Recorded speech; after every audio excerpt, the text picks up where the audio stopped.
Medo é o principal causador dos transtornos de ansiedade. Medo do futuro, medo de não dar conta de algo, medo pela incerteza de que algo no futuro não aconteça ou aconteça de forma errada com base em alguma experiência do passado. Esse medo é refletido em pensamentos e sensações internas que pressionam a mente a tentar antecipar o que pode acontecer. Mas ao invés de se preparar para a experiência no futuro ser a melhor possível, você se prepara mentalmente para que tudo dê errado.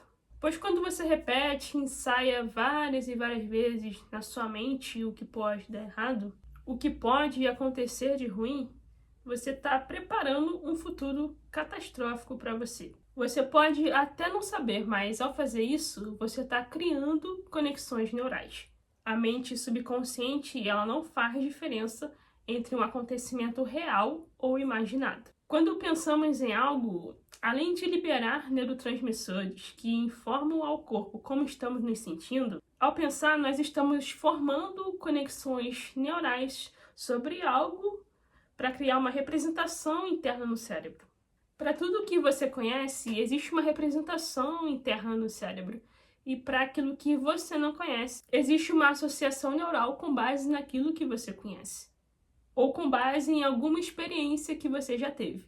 Para você entender melhor, eu trabalhei com uma cliente que ela tinha muito medo de dirigir. Toda vez que ela pensava em pegar o carro, ela se tremia toda. O coração dela parecia que ia sair pela boca. Ela suava frio, ela não conseguia nem se sentar no banco do motorista. Ela pensava que esse pavor de dirigir vinha de quando ela ainda estava tentando aprender a dirigir. 20 anos atrás. Ela foi sair com o carro na garagem e, sem querer, acabou batendo no carro do vizinho. E aí o marido dela ficou irado, falou um monte no ouvido dela. Eles discutiram e ela acabou dizendo que nunca mais ia pegar no carro. E desde então, o marido dela era quem dirigia para todo lugar. Só que os anos se passaram, ele ficou doente, os filhos dela já estavam crescidos e casados, foram morar em outro lugar, que era distante. E teve um dia que o marido dela passou mal durante a noite. Ela não conseguiu falar com o SAMU, ela ficou desesperada, sem ter como levá-lo ao hospital, já que o carro estava na garagem, mas ela tinha pavor de dirigir. Foi então que ela veio me procurar para fazer uma reprogramação mental, para superar esse medo de dirigir e começar as aulas na autoescola. Durante as sessões, ela sempre dizia que ela agia assim ao tentar dirigir, com pavor e sensações físicas como falta de ar, coração acelerado, por causa da discussão que ela teve com o marido. Dizia que ele era estúpido, ignorante, e de fato ela tinha muitas questões mal resolvidas com o marido. Mas durante a sessão nós descobrimos que esse medo de dirigir, que era uma fobia específica, estava associada com um acontecimento na infância. Ela cresceu em um abrigo para menores. E lá nesse abrigo tinha apenas uma única bicicleta para um monte de crianças. E um dia, justamente na vez dela, a bicicleta quebrou. As crianças ficaram super chateadas com ela, colocaram a culpa nela. E infelizmente os adultos presentes fizeram o mesmo, não souberam lidar com a situação. Ela não fazia ideia que esse medo de dirigir estava associado com esse acontecimento na infância. E não por acaso, quando ela foi tentar, aprender a dirigir, ela bateu, ela quebrou o carro e o marido dela colocou a culpa nela. O nosso cérebro, ele tem uma representação interna para tudo. E para aquilo que ele não tem, que é desconhecido, ele vai tentar associar, buscar referência em uma experiência passada. E assim, mesmo sem perceber, você acaba repetindo um padrão de pensamento, padrão emocional e de comportamento. Como a minha cliente que acabou desenvolvendo fobia de dirigir. Toda fobia é um medo exagerado que impede você de fazer algo. E isso também acontece nos transtornos de ansiedade. Ansiedade não é tudo igual, mas em todo tipo de transtorno de ansiedade, o medo está envolvido. O DSM, Manual Diagnóstico e Estatístico de Transtornos de Ansiedade, é referência mundial para diagnosticar e classificar a saúde mental. No DSM-4, eles classificam como 7 os tipos de transtornos de ansiedade. O primeiro é o transtorno de ansiedade generalizada. É uma preocupação em excesso e persistente com coisas do dia a dia. A pessoa não consegue controlar, parece que a mente não consegue desligar. E isso acontece por um período de pelo menos 6 meses. A pessoa também pode ter sintomas físicos associados, como dor muscular pelo excesso de tensão, batimentos cardíacos acelerados, a pressão arterial pode aumentar. O segundo é o transtorno de pânico. A pessoa tem ataques de pânico com frequência. E do nada, nada é do nada, a pessoa sente falta de ar, palpitação, tontura, tremor, acha que vai morrer. É como se fosse um surto de medo de alta intensidade. E a pessoa fica com medo de acontecer de novo. A pessoa fica com medo de passar mal. Eu já contei isso aqui em outro vídeo, né? Quando eu tinha crise de ansiedade na época da faculdade. Eu achava que tinha algum problema cardíaco por causa desses sintomas. É bem comum, infelizmente, as pessoas terem diagnósticos errados de problemas cardíacos por causa de ataques de pânico. O terceiro transtorno é a fobia social, também conhecido como ansiedade social. A pessoa tem medo de situações sociais por causa do julgamento dos outros, medo de ser avaliado por outras pessoas. E é frequente o comportamento de evitação em casos assim.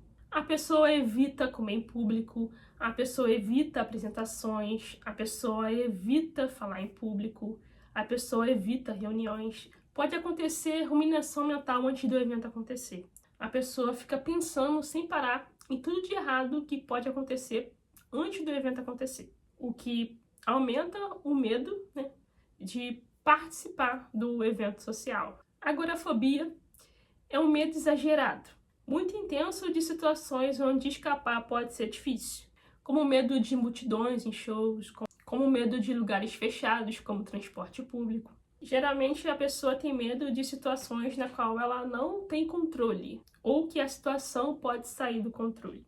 O quinto transtorno é a fobia específica, que é o medo exagerado de algo específico, como a minha cliente que tinha medo de dirigir. Existem pessoas com fobia de tudo que você pode imaginar.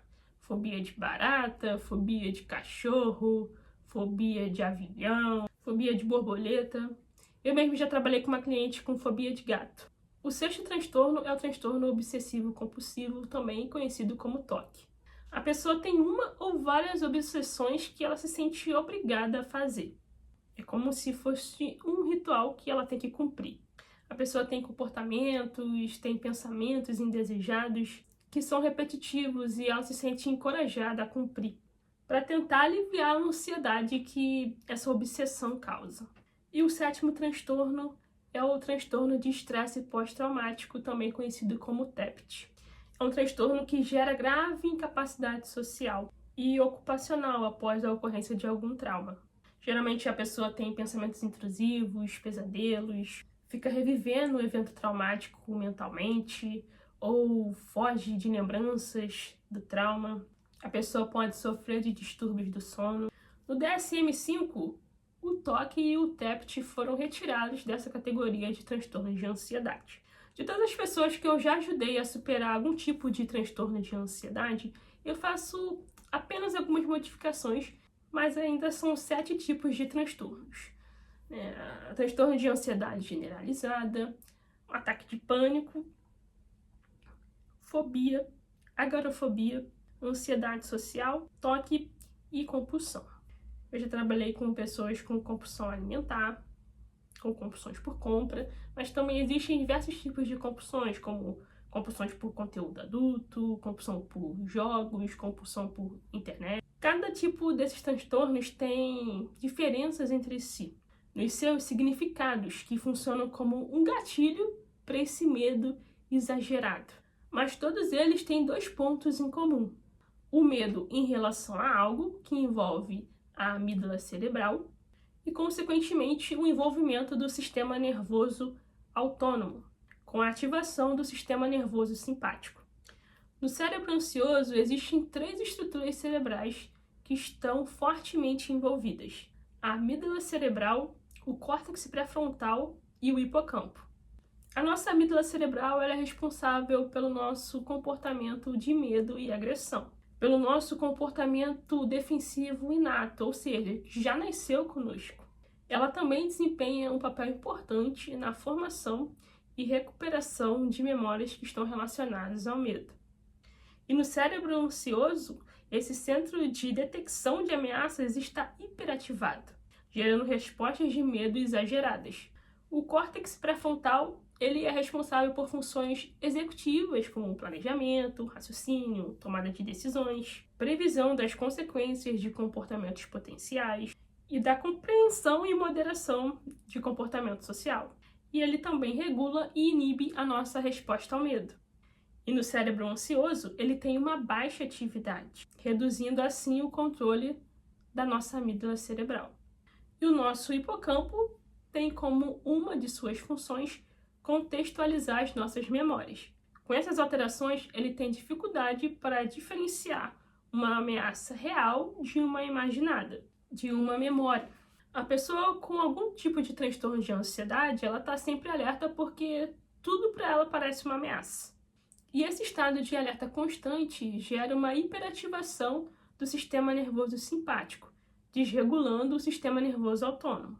Com essa hiperativação simpática, o nosso sistema de luta ou fuga entra em ação.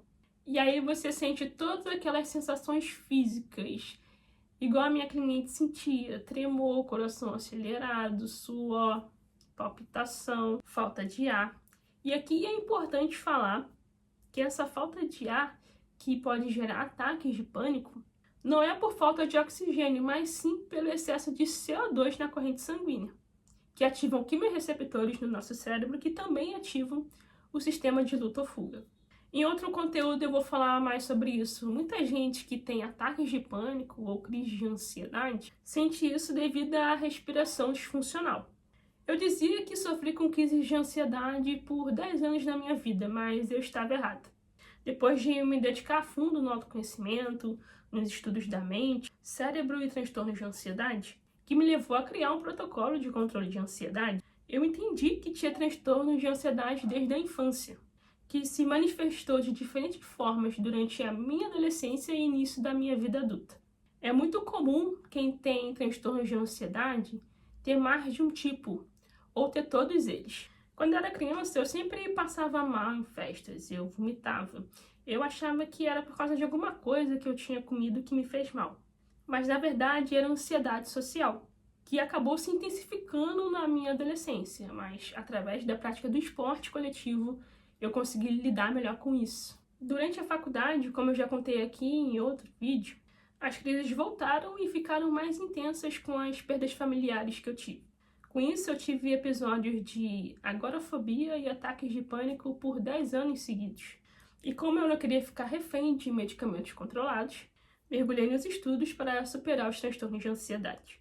Hoje eu não tenho mais medo de passar mal por causa de ansiedade. Sei que a ansiedade é uma resposta natural do corpo humano. Sei como eliminar os gatilhos emocionais e fisiológicos da ansiedade para que ela não vire um transtorno. Saber identificar as causas emocionais, os gatilhos que geram medo exagerado, ou excesso de preocupação, saber como aumentar a sua presença com mais concentração no agora e ter clareza mental, saber regular seu sistema nervoso autônomo para evitar ataques de pânico e sintomas físicos são recursos essenciais para superar o transtorno de ansiedade. Todos esses recursos me ajudaram a perder o medo de passar mal por causa de ansiedade. No protocolo para controle de ansiedade que eu criei, eu trabalho com todos esses recursos.